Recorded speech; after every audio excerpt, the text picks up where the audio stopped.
তুই কালু, তুই লম্বু, তুই মোটু, তুই কানা, তুই রোহিঙ্গা।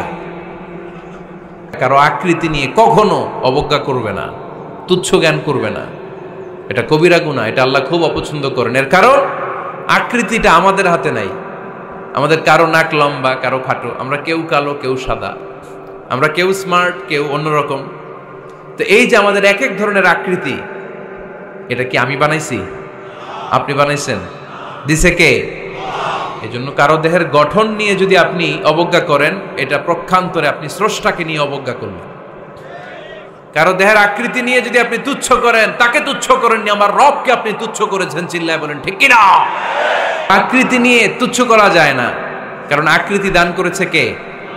হুয়াল্লাযী ইউসাউইরুকুম ফিল আরহামি কাইফা ইয়াশা লা ইলাহা ইল্লা হুয়াল আজিজুল হাকীম। তিনি এমন সত্তা যিনি তোমাদের চেহারার অবয়ব দিয়েছেন, তোমাদের আকৃতি দান করেছেন তখন যখন তোমরা মায়ের পেটের ভেতরে ছোট্ট জোকের মতো ছিলা।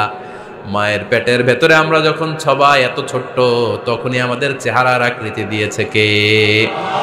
কে সুন্দর হব, কে ছেলে হব, কে মেয়ে হব, কে মোটা হব, কে চিকন হব আমার ইচ্ছা হয়েছি? আওয়াজ করে বলতে হবে, কার ইচ্ছায়?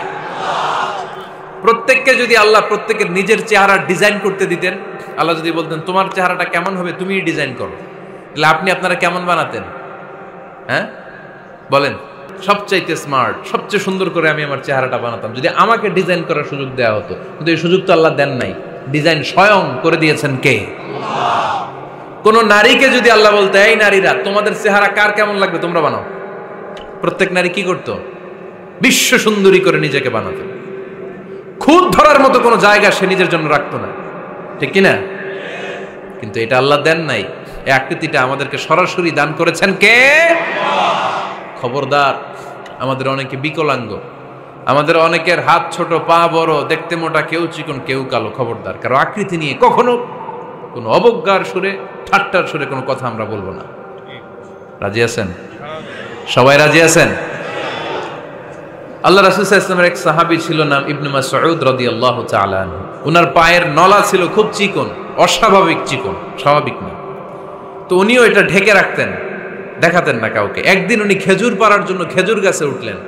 খেজুর গাছে ওঠার পরে নিচ থেকে সাহাবারা পায়ের চিকন নলা দেখে ফেলছে। দেখে সবাই হাসি, সবাই হেসে কুটি কুটি। বিশ্বনবী বললেন, হেসো না, খবরদার, আমার ইবনে মাসুদের পায়ের চিকন নলা দেখে হেসো না। আমার ইবনে মাসুদের এই পায়ের চিকন নলা যদি মিজানের পাল্লায় উঠিয়ে দেয়া হয়, কিয়ামতের দিন উহুদ পাহাড়ের চেয়েও ভারী হয়ে যাবে।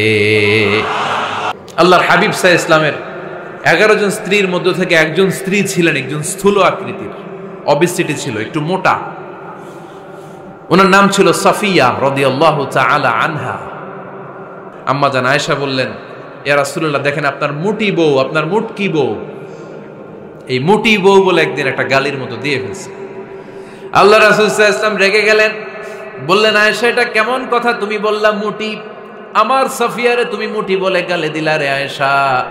ইয়া আয়েশা লাকাদ কুলতিলা কালিমা লাউ মুজিজাত বিমাইল বাহরি লামাজাজাতহু।